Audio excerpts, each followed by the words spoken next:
You have put it very difficult for me because I'm the one who's between you and the cocktail. So I will promise you I'm going to be very brief. Just before everything, Peter Spiegel, I think that you will agree with me. We have done it.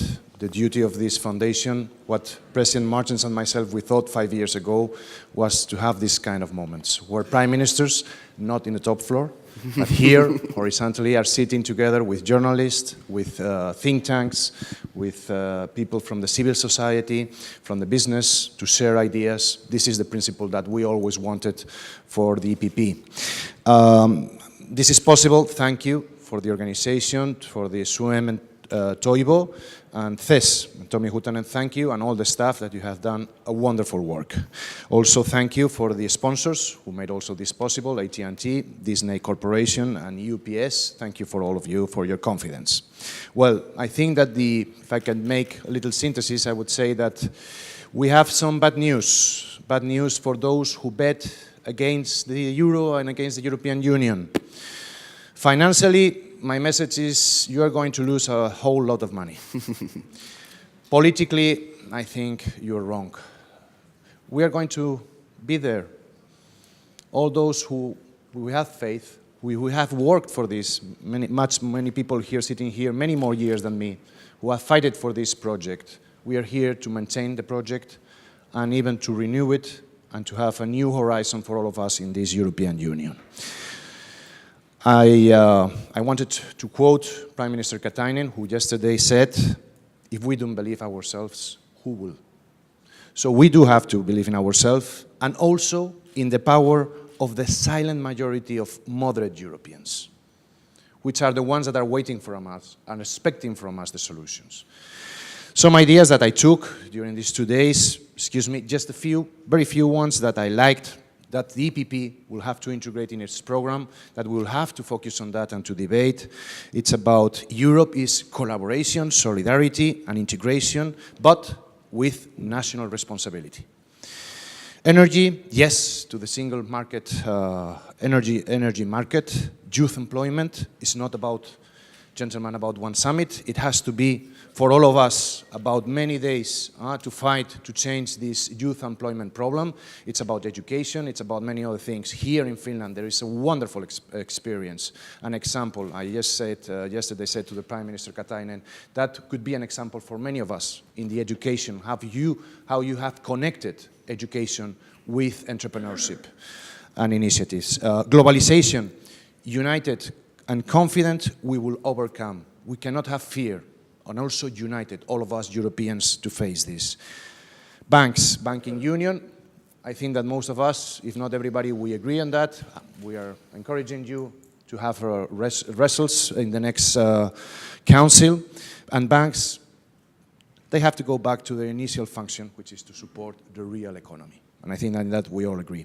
And also, DPP is the party of reforms. This is something that in some countries is bad austerity. It's not about austerity. Reforms are about renewal and growth. And this, I think, it has been a little more the synthesis of the discussions here these days. And I hope you have taken a chance to share, to give also your opinions through questions, to address interesting prime ministers, commissioners.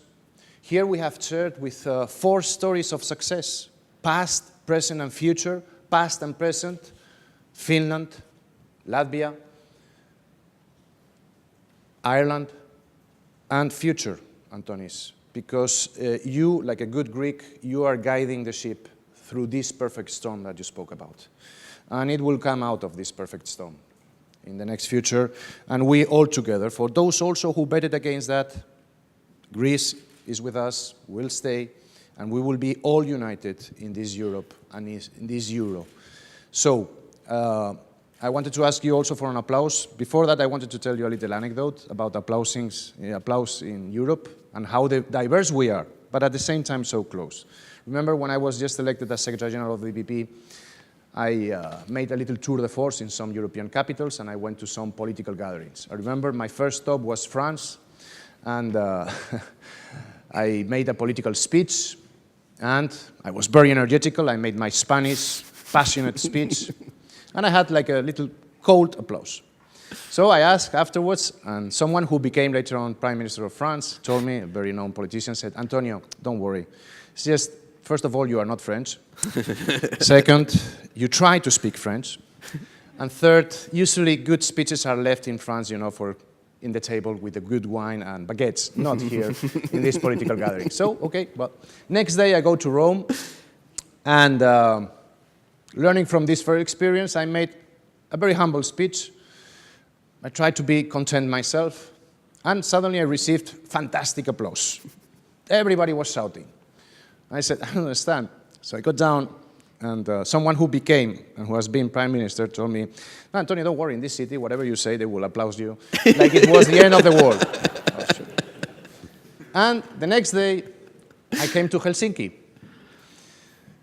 Tommy, you remember that? And I was in a political gathering of Kokomus, and I made a speech.